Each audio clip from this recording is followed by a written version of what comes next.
మనము చేమగుర్తులో మొత్తం 60 మంది నారాయణ ప్రబంధ గోష్ఠి ఉన్నాము. గోష్ఠి మనం రోజు సేవిస్తున్నాం, వార్షిక సేవిస్తున్నాం. కానీ దాని వివరణ విశేషం తెలుసుకుంటేనే మన సేవిస్తే దానికి పరమాత్మ ఉంటుందమ్మా. అందువల్ల ఈరోజు అసలు నారాయణ గురించి పూర్తి వివరణ తెలుసుకున్నాం, కొంత వివరణ తెలుసుకున్నాం. నారాయణం అంటే చాలామంది నారాయణ ఏమని ఒకటి ఉందమ్మా. కొంతమంది తెలియక అనుకుంటారు, కానీ నారాయణ దివ్య ప్రబంధము. నారాయణం ఆయిరం అంటే తమిళంలో 1000, నారాయణం అంటే 4000, దివ్య అంటే అద్భుతమైనటువంటి. నారాయణ దివ్య ప్రబంధం అంటే పుస్తకము, 4000 పాసురాలు ఉండేటువంటి దివ్యమైనటువంటి పుస్తకం అని దానికి అర్థం అమ్మ. దీన్ని మనము తిరుపతిలో చాలా రోజులు మనం చెప్పుకున్నాము, ద్రవిడ వేర సారము అని. ఇవి నారాయణము మనకి నాలుగు దివ్య ప్రబంధాలు. ఆ 4 దివ్య ప్రబంధాలు 4 వేదాలతో సమానం. చివరి తిరువైమూలి నమ్మల వారు సేవించింది సామవేదతో సమానం. మిగిలిన మూడింటికి సమానం అన్నమాట. మనం ప్రతిసారి వేదసారం అంటున్నాం కానీ తిరుపతిలో 30 రోజులు మనం చాలా విశేషంగా చెప్పుకున్నాం అమ్మ. మనకి నారాయణము ఎందుకు అంత విశేషము అంటే, మన విశ్వాసం రోజు సేవిస్తున్నాం, హనుమాన్ చాలీసాలు అంటే, భగవద్గీతలు అంటే చాలా సేవిస్తున్నాం అమ్మ. ఇది ఎందుకు అంత విశేషం అంటే దానికి వివరణ చెప్తున్నా.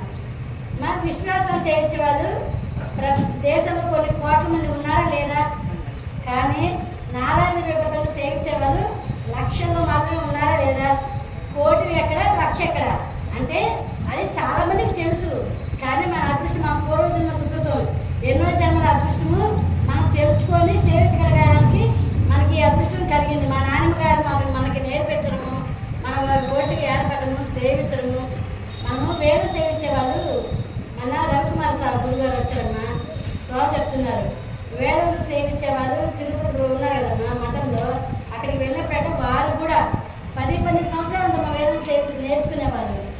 వాళ్ళకు కూడా నమస్కారం చేసి వస్తారట పెద్దలు. అంటే వేదం సేవించేవారు అంత విశేషమని మనం తెలుసుకోవాలి. మరి అలాంటిది మనం ద్రవిడ వేదమే సేవించగలుగుతున్నాము. అందరూ దాన్ని గమనించుకొని ప్రతి భారత్కి వస్తే మనం బాగా సేవించగలుగుతాము. అగ్రహారంలో కూడా సేవించడానికి మంచి అవకాశం ఉంటుంది. ఈ నారాయణ ప్రబంధము మనము నోములు నోచుకుంటాం కదమ్మా, సత్యనారాయణ వ్రతాలు చేసుకుంటాం. ఏ మంచి కార్యక్రమం జరిగినా మనము ఏదో ఒక కార్యక్రమం చేసుకుంటూ ఉంటాం, పూజలు పురస్కారాలు. అలాగే తమిళనాడు, దక్షిణ భారతదేశంలో ఎటువంటి మంచి కార్యక్రమం జరిగినా అందరూ దివ్య ప్రబంధం, నారాయణ దివ్య ప్రబంధం సేవ పెట్టుకొని అందరూ సేవించుకుంటారు. అది చాలా విశేష కార్యక్రమం. అలాగే ఎవరైనా పరంపరించిన అంటే ఆచార్య తిరుగు చేరినా కూడా పరంపరోత్సవం రోజు చివరి రోజు 4వ పుస్తకం తిరువామూలి సేవ సేవిస్తారన్నమాట. అది ఎందుకంటే మంచిగా సేవిస్తాము, కానీ చెడులో ఎందుకు సేవిస్తున్నాం అనేదని చెప్తున్నాను. అంటే మనం అందరూ చాలా బాధలో ఉంటాము ఏదైనా పరంపరించినప్పుడు. అది మళ్ళీ మంచిగా మనము మళ్ళీ మొదలు పెట్టాలి అనేదానికి గుర్తుగా మళ్ళీ ఈ తిరువామూలి సేవించి మళ్ళీ మంచి కార్యక్రమం మొదలు పెట్టుకుంటాం అన్నమాట. అది విశేషం. ఈ నారాయణ ప్రబంధం ఏంటి, అసలు దివ్యదేశాలు అంటే ఏదో చిన్న క్లుప్తంగా చెప్తున్నాము. ఆళ్వార్లు అంటే భక్తులు పూర్తిగా మునిగి ఉండేవారు. ఒకనాడంటమ్మా విష్ణుమూర్తి పైన ఉద్యోగంలో ఆలోచిస్తూ ఉన్నారట. అంటే కలియుగం దగ్గరికి వస్తుంది, జీవుని ఎలా ఉద్ధరించాలి అని చెప్పి బాధపడుతున్నారట. అప్పుడు లక్ష్మీదేవి ఏం చెప్పారట, మన అంటే ఆయుధాలు అంశం వాడికి పంపిద్దాము, ఎప్పుడైనా ఒకరు చెప్పి ఇప్పుడు గీత ఉంది కృష్ణుడికి చెప్పారు, కానీ ఎవరు కొంతమంది ఆచరిస్తున్నారు. మా గీత చదువుతున్నామే కానీ దాని ఆచరణలో పెట్టలేకపోతున్నాము.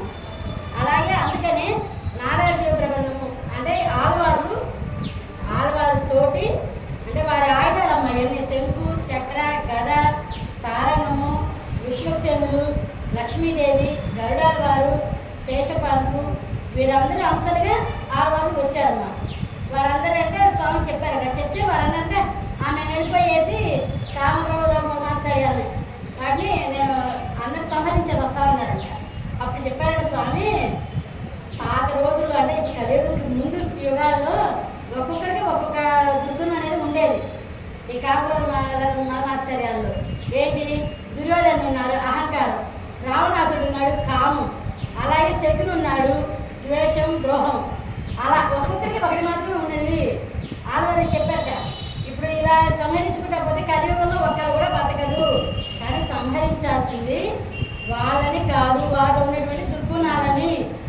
చెప్పారట.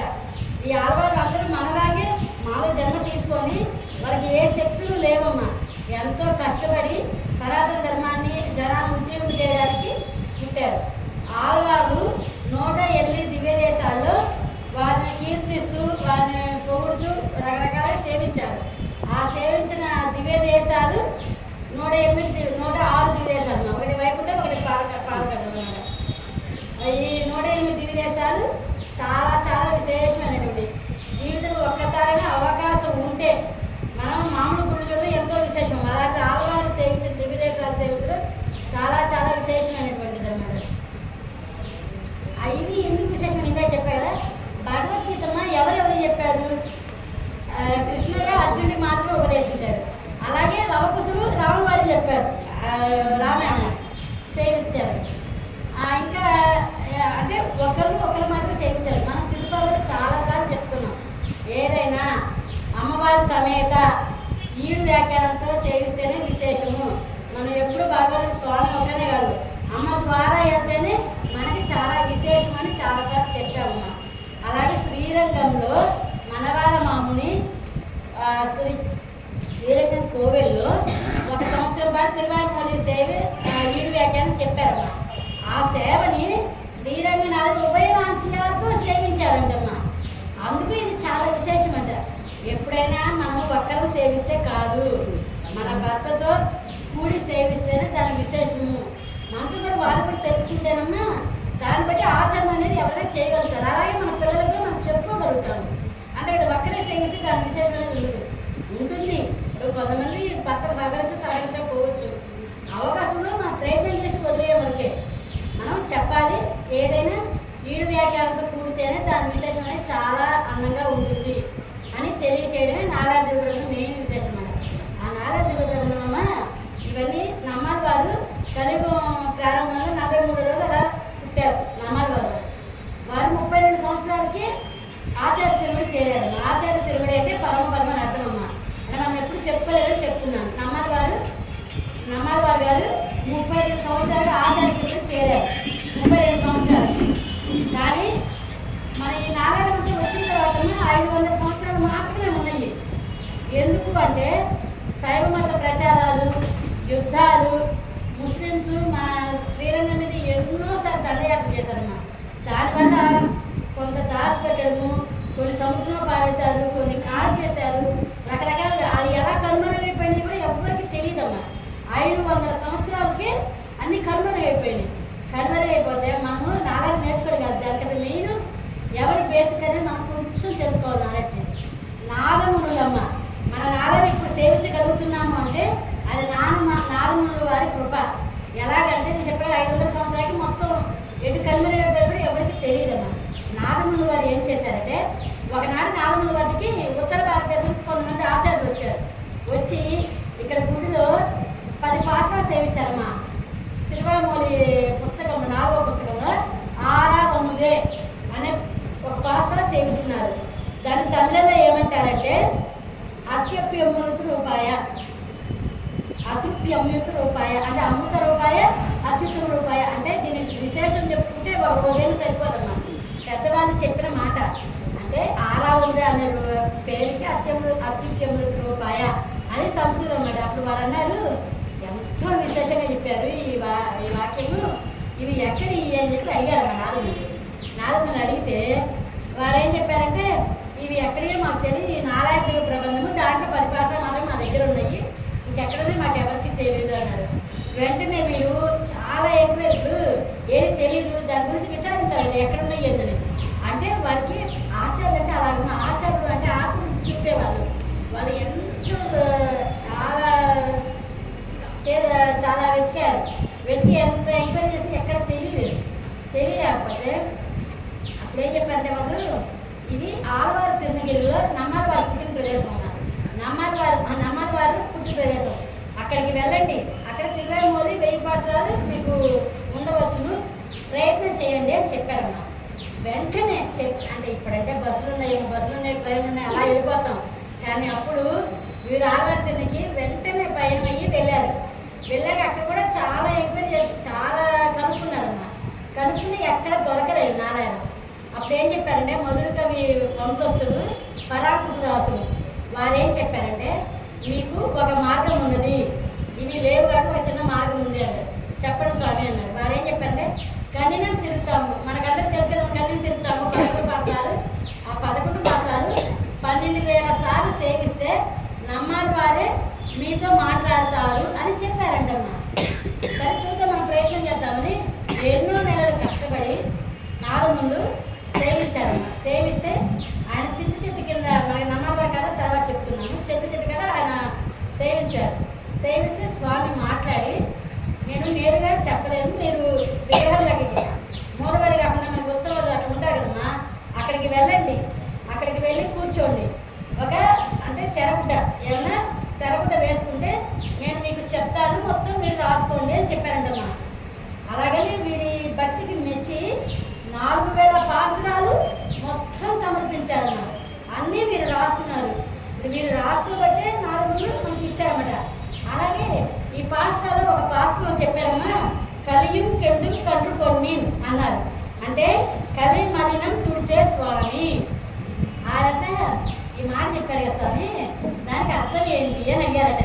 కలి మలినం తుడిచే స్వామి అని అంటే ఇప్పుడు బాగా కలియుగం వచ్చాక చాలా అంతమైపోయి యుద్ధాలు, ముస్లిమ్స్ దండయాత్రలు చాలా జరిగి ఇంకా పెరుగుతాయి. అప్పుడు దీన్ని ఉద్ధరించడానికి ఒక భవిష్యదాచార్య స్వామి వస్తారు అని చెప్పారంటమ్మా. వారే నమ్మాలి వారే వీరికి నాదమునులకి రామానుజాచార్య వారి భవిష్యదాచార్య విగ్రహం ఇచ్చారమ్మా. మనకి మనకి రామానుజులు వచ్చి 1017 సంవత్సరంలో పుట్టారమ్మా. 1137 సంవత్సరంలో ఆచార్య తిరుపతి చేరారు. కానీ ఆ విగ్రహం మాత్రం 4,000 అంటే కలియుగం మొదట్లోనే భవిష్యదాచార్య విగ్రహం మాత్రం 4 ఇచ్చారు నమ్మాలి వారు గారు. ఇచ్చి వారు వచ్చేటప్పటికి మీరు మీ మనవళ్ళు ఉంటారు, అందువల్ల మీ మనవడికి ఈ విగ్రహం ఇచ్చి వారిని వెతికి ఉద్ధరించమని చెప్పమని చెప్తారన్నమాట. అలాగంటే నారదుల మనవుడే యామనాచార్య వారమ్మ. ఆయన రామాచార్య వారు గురువు గారు, నారదును మనవడే. ఆ యామనాచార్య వారు నారదును మనవడే యామనాచార్య వారు. రామాచార్య వారికి యామనాచార్యులు వారు వచ్చేటప్పుడు పరంపరించారు, ఆచార్యులు చేరారు. కానీ వారి మార్గనిర్దేశంలో వారిని గురువుగా భావించి వీరు ఎంతో సనాతనం కాపాడి ఆ నారాయణ సూత్ర బృందాన్ని బాగా వ్యాప్తి చేశారు అన్నమాట. అందువల్లే మనకి నారాయణ సూత్ర బృందం అనేది తెలుసు. లేదంటే నాదములు లేకపోతే మనకి నారాయణ సూత్రం రాదు. వారు ముందుగా 24 పుస్తకాలుగా ఏర్పరిచారమ్మా మొదట్లో. కానీ మీరేం చేశారంటే మా అందరికి అందుబాటులో ఉండడానికి 4 పుస్తకాలుగా చేశారు. మొదలాయనం, పెరియ తిరుమూరి, ఇయర్ప, తిరువాయిమూరి. అన్నిటికన్నా 4 తిరువాయి